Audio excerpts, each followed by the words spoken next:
Yes, this is a talk on a few other things that I've been doing recently on Polkadot.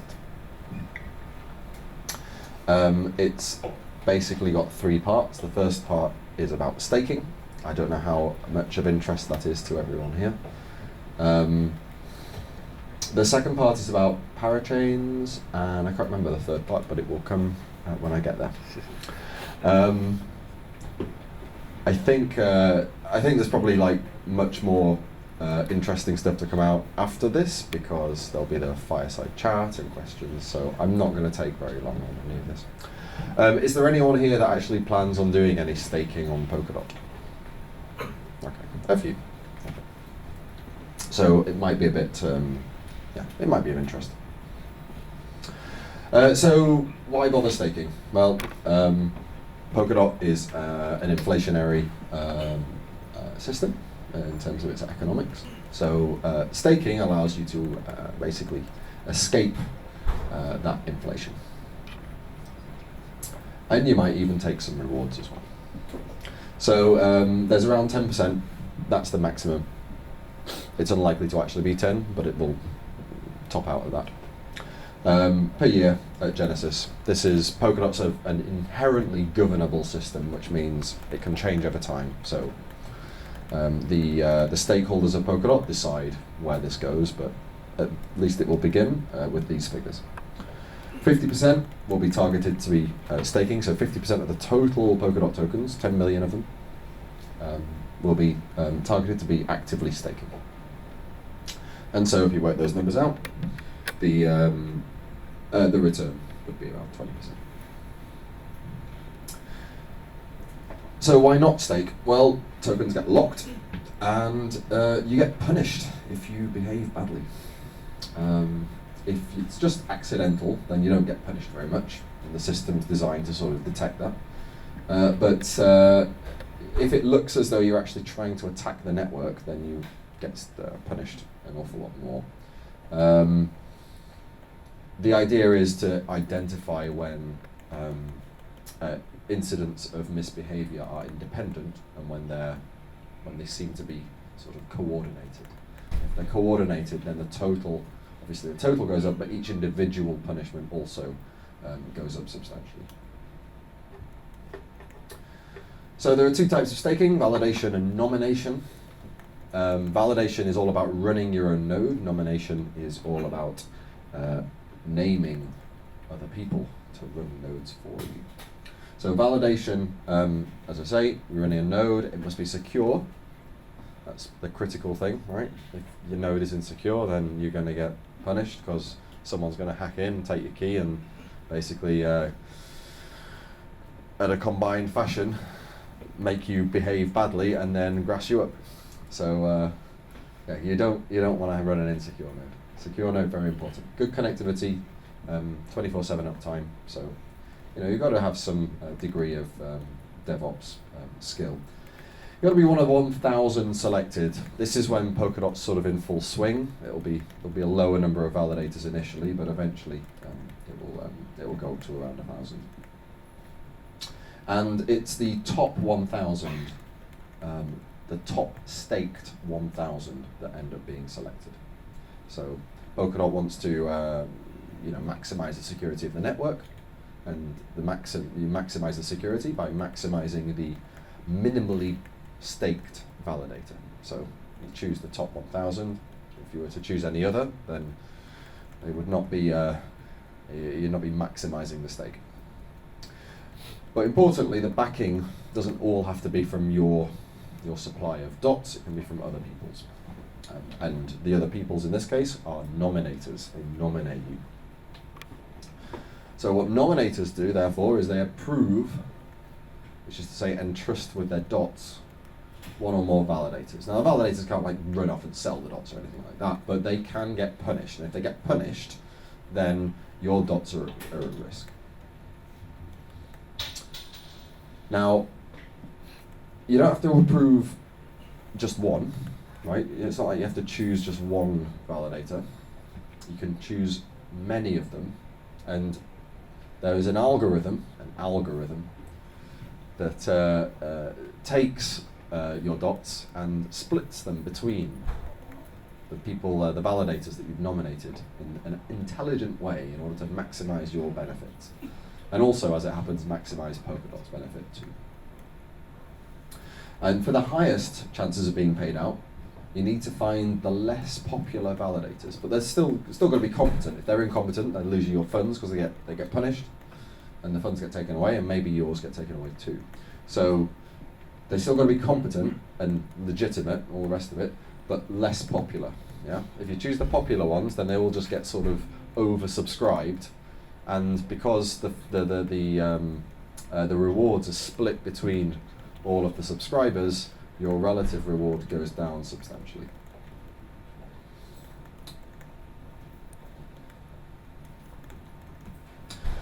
So yeah, there's this algorithm, and it intelligently, in quotes, shares each nominator's funds. Each nominator's funds between the validators that they've approved of. And it, as I say, it does it in such a way as to maximize the minimally backed staker for the validators. So, keys. No, this is a good point to make.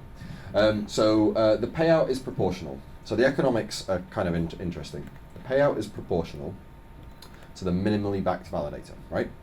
But the punishment is proportional for any given validator to the total backing of that validator, yeah?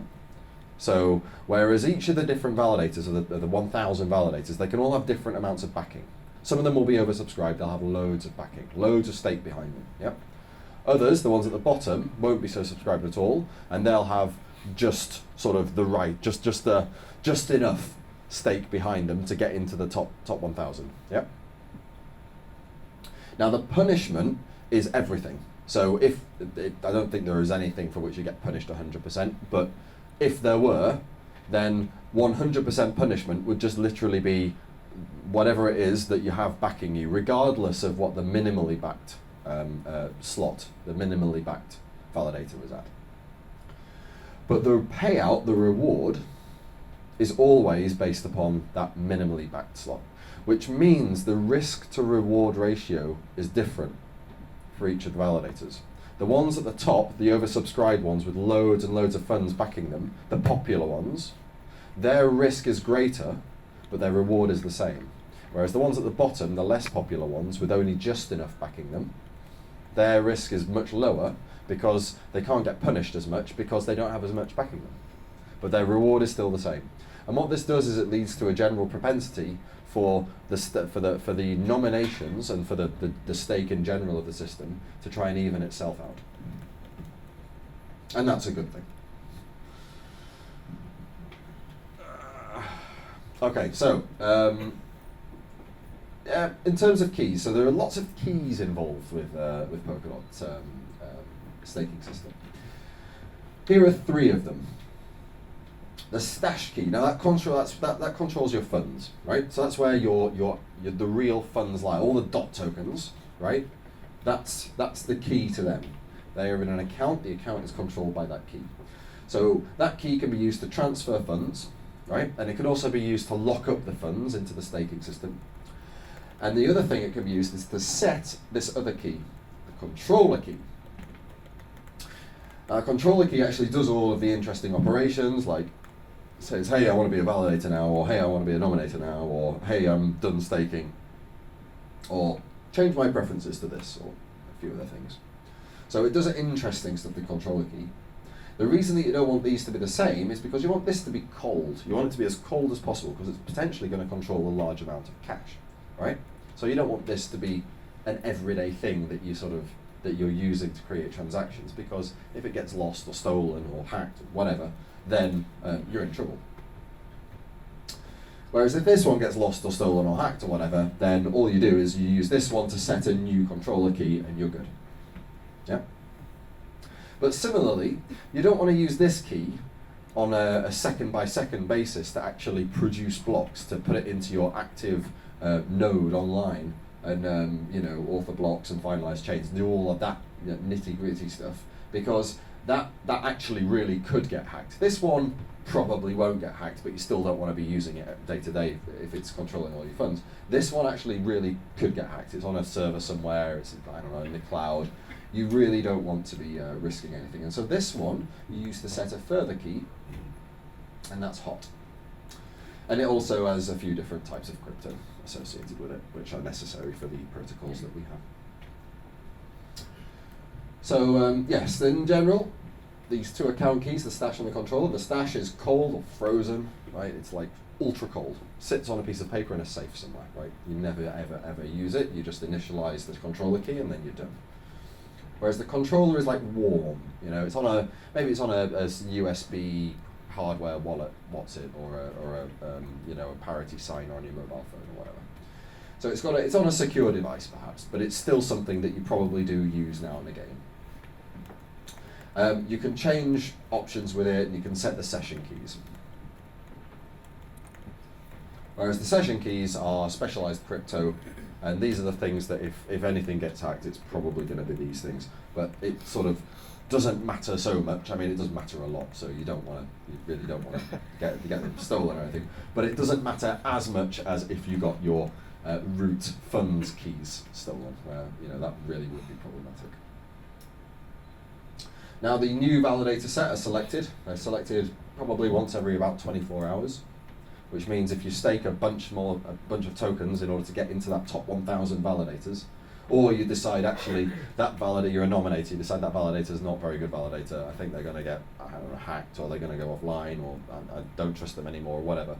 It will take up to 24 hours for your selections to change.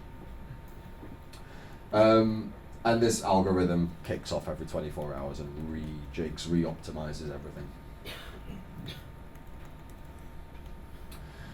That's it for the staking.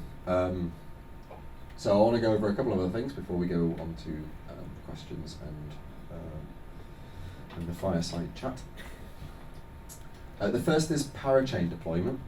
So I don't know if anyone here is considering deploying a parachain or anything, but there is some, you know, the economics behind parachains has moved on a little bit since last I was here 4 months ago.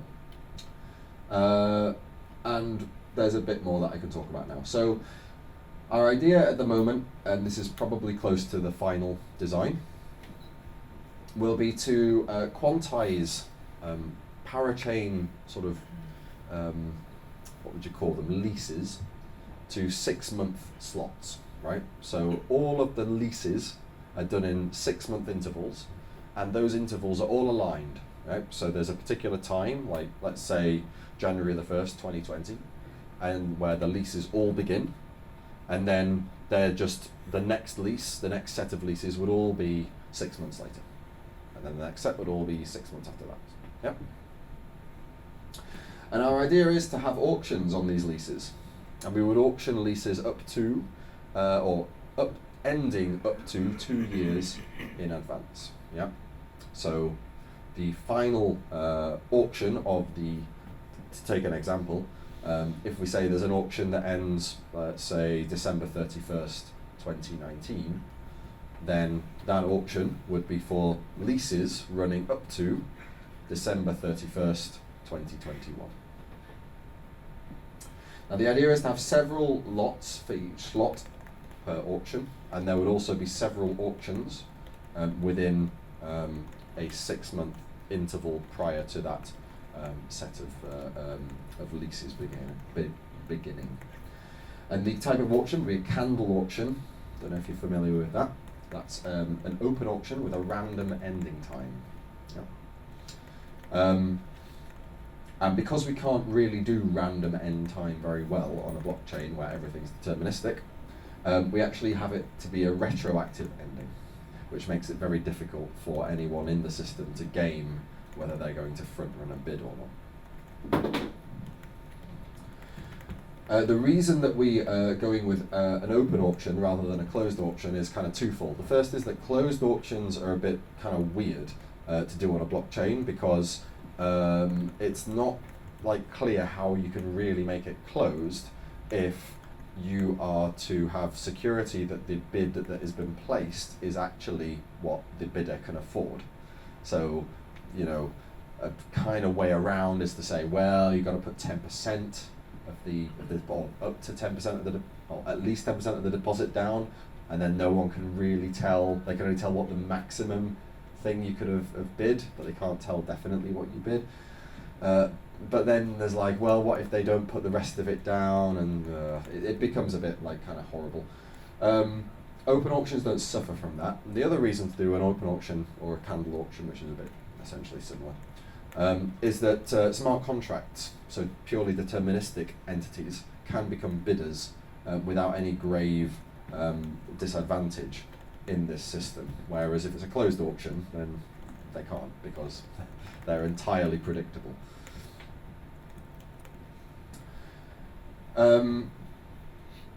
So yeah, the auctions would be sort of fairly continuous. Well, they'd probably be stepped, but like maybe once every month or two, there would be a set of leases that would be up for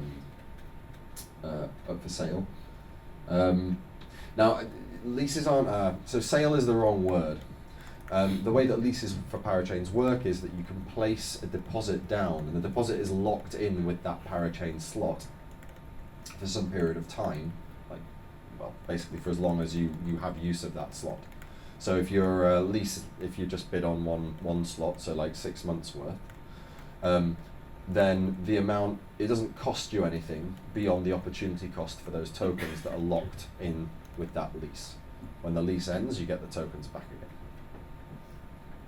So it's not really sale, but nonetheless, you try and find the bidders that will bid the most in terms of that deposit. Bidders can be both existing parachains, so basically economic entities that already hold slots and therefore already hold these leases and the tokens that are deposited behind them, or they can be just new actors with additional funds. Now, new bidders, these new actors, can be both accounts, just general simple accounts, like you might hold yourself with a key, and you can send transactions from it as you would on like Bitcoin or whatever. Or they can be parachains, right? So they can actually be blockchains can bid for slots, right? So they can have on behalf, presumably, of their internal logic. So, for example, Edgeware, a smart contract blockchain, will be able to will be able to maintain a smart contract that bid on a slot for a parachain, and then if it won, then it would sort of that smart contract via the Edgeware parachain would be able to control whatever it was that went into that slot. Which, this gives like kind of interesting repercussions for how you might raise funds in order to bid for these parachain slots. One can imagine sort of whatever. I want to say IPOs. It's not really IPOs. I mean, it's not what people understand by IPOs, but like kind of initial parachain offerings where you can sort of collect funds specifically for buying parachain slots. So here's a just in case that was not very clear, here's a sort of more pictorial sort of explanation.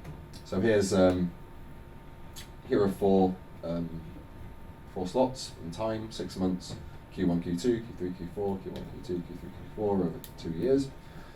And in this case, there are 8 leases. 2 leases for this first period, 2 leases for the second, 2 for the third, 2 for the fourth. And let's suppose we have a bunch of bidders identified by colours. Now, in these auctions, you can bid for ranges, yeah? So you don't have to bid for individual slots, and you don't have to bid for all of them. You can bid for specific ranges. And what this means is that if you're a parachain who, or actually like maybe blue, you already have this for whatever reason. You got it in an earlier auction, right? You're good. You've got your first one. But it turns out you want to actually buy the other 3 now, yeah? Then you're free to actually just name the range 2 to 4. Yeah, so you can kind of fill these in a bit like a jigsaw, or as a parachain you can extend your time. You don't have to wait till the end of your parachain's lease before you extend. You can do it at any time at all, so you can just basically maintain standing bids and I guess, hope to win one before your time runs out. So here's some example things. 1 to 4, 2 to 4, that's just on number 1, that's on 1 to 2, 3 to 4, 2 and 4. And then the idea is there's a I forget what it's called now, but there's a particular kind of algorithm that can find the optimum combination of these to maximize the price or the amount deposited. And so if we run it, then you'll find that these two, so taking the yellow 1 and putting it there, and the blue 2 to 4 and putting it in those 3 leases, will fetch 60, and that's the best you can do. And then we also obviously do the second set of leases, and for those we match a couple of reds, a purple and an orange, and that gets us 41. And that's better, for example, than trying to use this guy, purple, who was happy to do 1 to 4 for 40. It pipped him by 1. Okay. So rough. I mean, this isn't to be treated in any way definitive, but just to give you some idea about how it might work. So pre-launch, the Web3 Foundation will probably try and run a sort of meat space auction for this first 2-year period. There won't be many slots because we don't know how many the initial implementation, the MVP, will handle, and it would be imprudent to undersell. But it may be that after 3 months we decide it can handle more than the probably very cautious amount of slots that we initially put out for sale. So there may be some more released then. And then in the 6 months, or in the rest of these 3 months following, there may be additional slots as the network gets further optimized and become more confident, and so on and so forth. And so at that point, we'll be running into the first 2 quarters of 2022 that we'll be auctioning. And then it basically just continues in a staggered fashion until eventually we get to 24 months after launch, and then these slots would become up for sort of renewal, and they'd be put to auction again, as well as any other ones that we might want to add onto it, and basically it just keeps continuing like that. So I've heard a few confused voices, so I think it's probably good to make a few things clear on the permissions. So Polkadot isn't a permissioned ledger. There's no permission that you have to get in order to use Polkadot. So you don't need permission to own any tokens. You don't need any permission to validate. You don't need any permission to vote within the governance system or even become a council member. You don't need any permissions to bid on a parachain slot. You don't need any permissions to deploy or to operate a parachain. And you certainly don't need any permissions to utilize a parachain. There's no particular mechanism within Polkadot for governance, to sort of block or anything a parachain. Parachains just sort of do their thing. Now, Polkadot is a inherently governable system, which means in principle the governance can upgrade the blockchain and change its state to whatever the governance decides, and that has to go through a fairly rigorous, at least we hope, mechanism by which token holders, the general stakeholding population of Polkadot, are a substantial backstop. And that's no different for any aspect of Polkadot's state change, and that includes parachain slots. Which is to say, basically, you've got to find quite a substantial majority of token holders to vote on some crazy motion for it to go through. And if a crazy motion does go through, then, as Ryan mentioned, it's the ones who make it go through are locked into the system, for some substantial period of time, especially if they try and use these vote multiplying measures. Which means, basically, if they make the system do anything stupid, then that a majority, or that a sensible majority would kind of say, that's really stupid, we don't want to be a part of that. then it's really easy for them basically just to hard fork away from it, ditch those accounts, ditch the stupid accounts that voted for it, and create sensible Polkadot, and basically continue. But I view that as like a last, a backstop mechanism. Really, the governance should be sufficient in order to ensure that that kind of stupidity doesn't happen.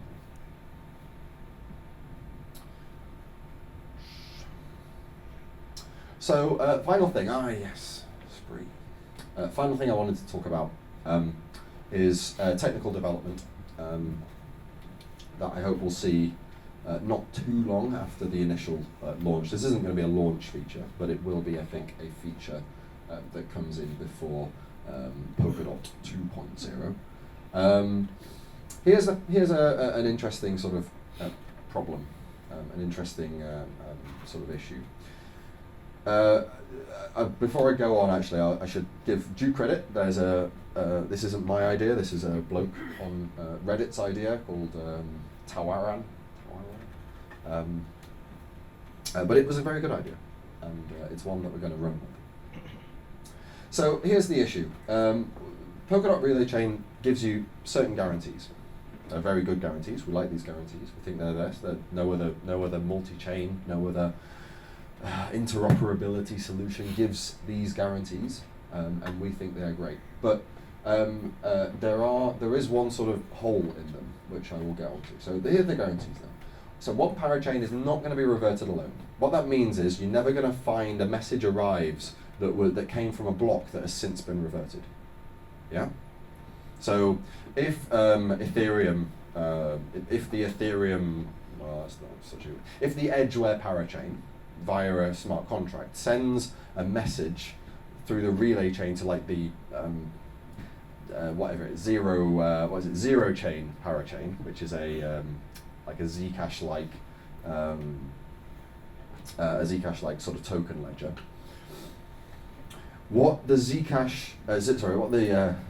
chain parachain doesn't need to worry about is that message didn't come from a block that has since been reverted on that sending chain, and therefore what it doesn't need to worry about is that the regardless of those parachain validators, or regardless of the parachain stakeholders, it doesn't have to worry on its parachain. If it gets the message, then the message has definitely been final. It comes from something that's finalized, but moreover, something that's finalized with the same economic security guarantees that its chain is running with. And if it ever sort of got unfinalized, if the block that had that transaction in that led to that message sort of coming in saying send these tokens elsewhere, if that ever got reverted, then it wouldn't matter, because this current block that's receiving the message would also be reverted, and the message wouldn't ever have existed.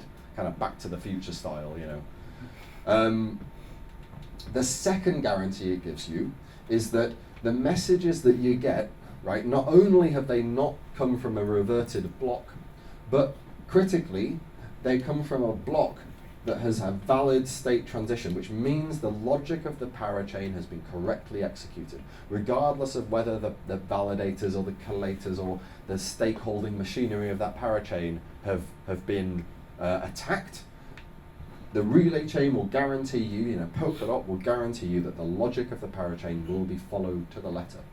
And if you're happy that that logic means that this message implies something strong about the token distribution, maybe it implies something strong that certain tokens have been removed from circulation on the source parachain so that you can create them on the destination parachain, that's usually how it works, then the relay chain will guarantee that that's the case.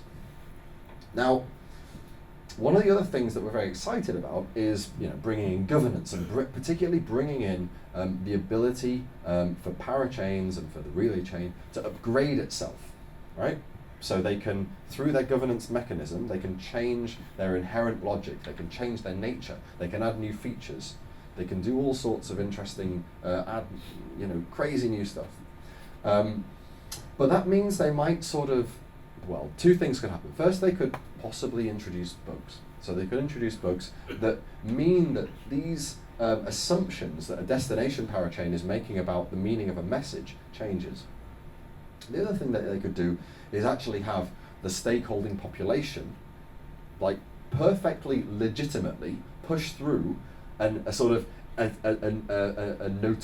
malicious parachain, one that actually consciously changes these assertions in order to maybe mint new tokens or economically attack something.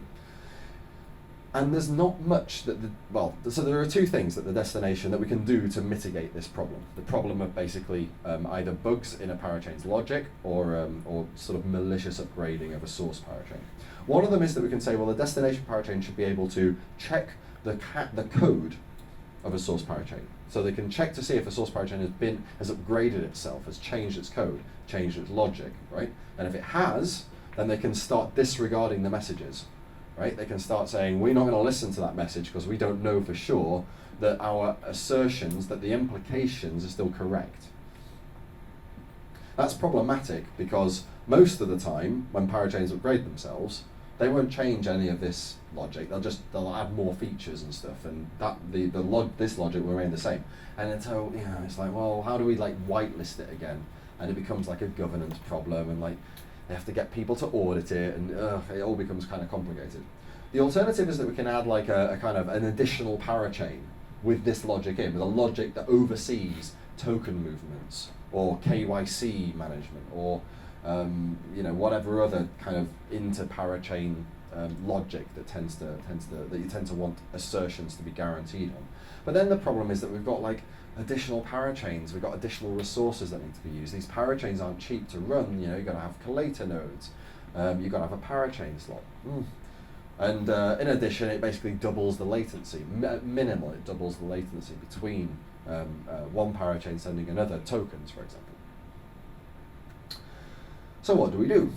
Well, there's an interesting and fairly elegant solution to this problem. Although its original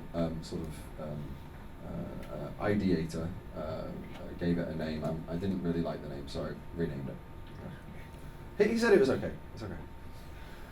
And it's called now Shared Protected Runtime Execution Enclaves. Spree, which is the river that runs through Berlin, for those who don't know. The idea is that parachains, each individual parachain, can opt in to particular fragments of logic. Yeah? The logic is shared between every parachain. So every parachain has an identical piece of this logic. This fragment is identical between parachains. You can think of it as kind of like a smart contract, or you can think of it actually better as multiple instances of the same identical smart contract. But each instance can have different state storage associated with it. The reason that we know they have identical logic is because it's actually only stored in one place. It's stored on the relay chain, and all the parachains just look at that place to see what this code is. So it's not like the parachain's code that's sort of stored per parachain. This is only stored once. So it's guaranteed to be absolutely identical. But the difference with the reason it's not sort of another parachain is because it executes alongside the existing parachain. So each instance of this logic fragment actually kind of executes as an isolated enclave within the parachain. Yeah. So the parachain executes on the same nodes, executes at the same time. Yeah. So it's kind of like almost like a library function that can be called into from the parachain. So critically, though, it's protected, which means its storage can't be altered by anything but its own logic. Yeah? So the parachain itself can't nudge its storage or change a balance here.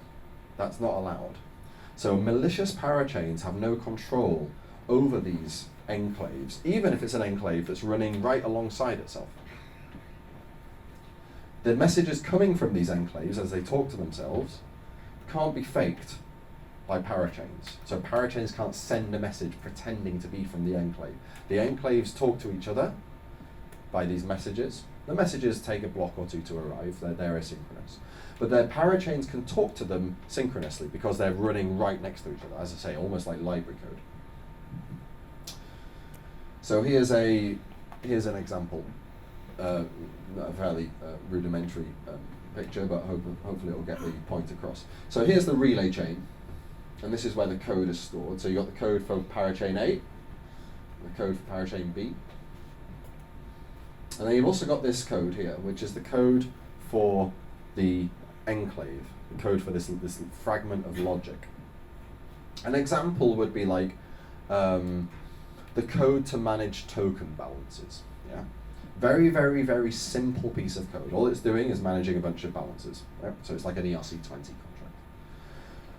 contract. Except it's an ERC20 contract that can sort of talk to other instances of itself that sit on different blockchains.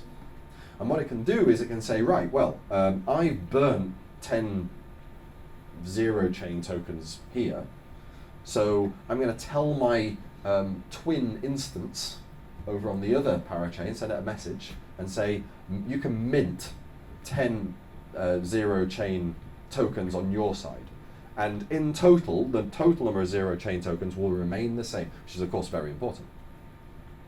And when the instance on the other side receives this message of saying, hey, you can mint these tokens, it can be guaranteed that that definitely came from a piece of logic that's valid. It definitely, check the balance first, made sure it's more than 10, reduce the balance by 10 before it sent this message out, so that can guarantee that you can now increase the balance by 10 on your side.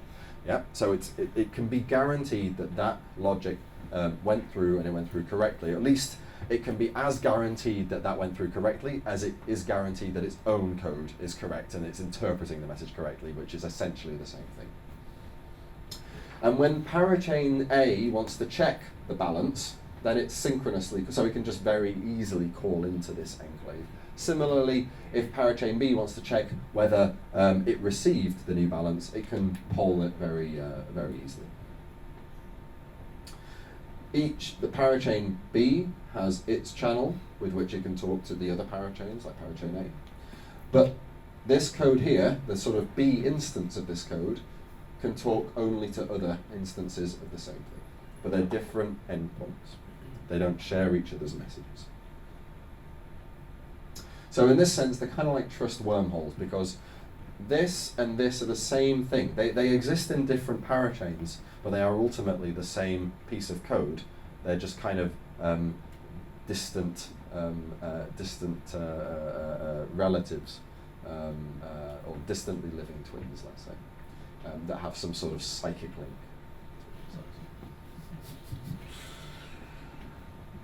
So what does it do? Well, it solves a general problem, which is the problem of trust between parachains. Parachains don't necessarily, they can trust that Polkadot's maintaining them correctly, they can trust that they're not being reverted, they can trust that the message came from a valid state transition, but they can't necessarily trust that the code does what it's claimed to do, what the assumption, what we can assume it does. And it solves that issue. It says, right, well, its code can do whatever it wants, but as far as these messages are concerned, they have to run through this enclave before we care about them. Yeah? So they have to run through this logic that we know is good before we communicate or we bother doing the communication. And that's the case even if the parachain upgrades itself. Yeah? So that means the parachains are still free to sort of move along and change and evolve, but key bits of logic that we really want to make sure are honoured will absolutely run the same as they always did. Okay, very quickly, what's up? We just released more or less Substrate 1.0. Polkadot POC 4 is in swing on the Alexander testnet. That's got the staking system that I just mentioned. Coming up next with POCs 5 and 6 will be the final governance mechanism, interchain messaging, and a minor sort of upgrade to the staking system. And then finally the latest, the sort of final block construction, basically the second half of the hybrid consensus mechanism that Ryan mentioned earlier. Babe goes alongside Grandpa. Babe is for the creation of blocks, Grandpa is for the finalization of those blocks. Okay, that's the talk. So we can move to, I don't know if there's time for questions, but we can, okay, we're going to go. Great, thank you. Cheers.